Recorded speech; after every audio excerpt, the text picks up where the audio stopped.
En Afrique, il y a des histoires qu'on ne raconte que chuchotées, le soir, entre les plus anciens. Celle que vous allez entendre est réelle et vient d'un petit village au Bénin. C'est l'histoire d'une jeune femme qui a osé défier un féticheur, et ce qu'elle a vécu ensuite vous entra. Mais derrière cette histoire effrayante, il y a une leçon de vie puissante.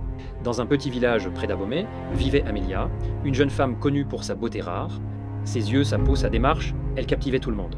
Mais elle avait aussi une grande fierté. Elle riait souvent des traditions et se moquait des croyances du village. Ces histoires de sortilèges, c'est pour faire peur aux faibles, disait-elle. Mais au fond du village vivait un vieux féticheur nommé Kokou. Il n'aimait pas qu'on se moque de l'invisible. Un jour, lors d'une cérémonie, Amélia fait une chose impensable. Elle entre dans le bois sacré réservé aux initiés, elle touche les objets sacrés devant tout le monde, elle rit, filme la scène avec son téléphone et la publie sur les réseaux. Le soir même, Kokou vient la voir. Tu as franchi une frontière que même les plus braves évitent. Tu verras bientôt ce que tu as réveillé. Elle rit encore.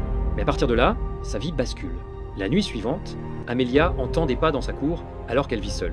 Des griffures apparaissent sur sa porte. Son chien hurle et le lendemain, elle le retrouve mort, les yeux blancs. Puis son téléphone se met à vibrer à minuit, toujours à la même heure. Quand elle décroche, une voix murmure « Tu as vu, tu as ri, tu verras encore ». Son sommeil devient impossible. Elle voit des ombres, entend des rires. Son corps s'affaiblit, elle maigrit, ses proches s'inquiètent. Elle va voir un médecin, il ne trouve aucune maladie. Une nuit, elle rêve qu'elle est entourée d'esprits masqués, qui lui disent « Tu as franchi ce qui ne t'appartenait pas, tu dois payer, reviens demander pardon ». Elle se réveille en sueur, ses cheveux tombés en touffe sur l'oreiller.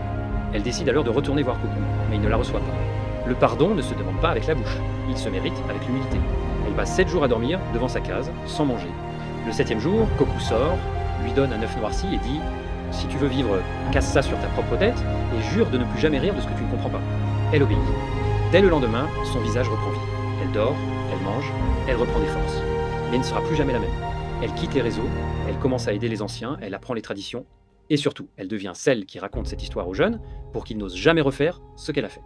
Cette histoire vous a peut être effrayé, mais écoute bien cette leçon, ce qu'on ne comprend pas ne doit ni être ignoré, ni moqué, on n'a pas besoin d'y croire pour respecter. En Afrique, certaines portes sont fermées pour une raison, et celui qui les ouvre par orgueil doit être prêt à affronter ceux qu'il ne pourra plus jamais refermer.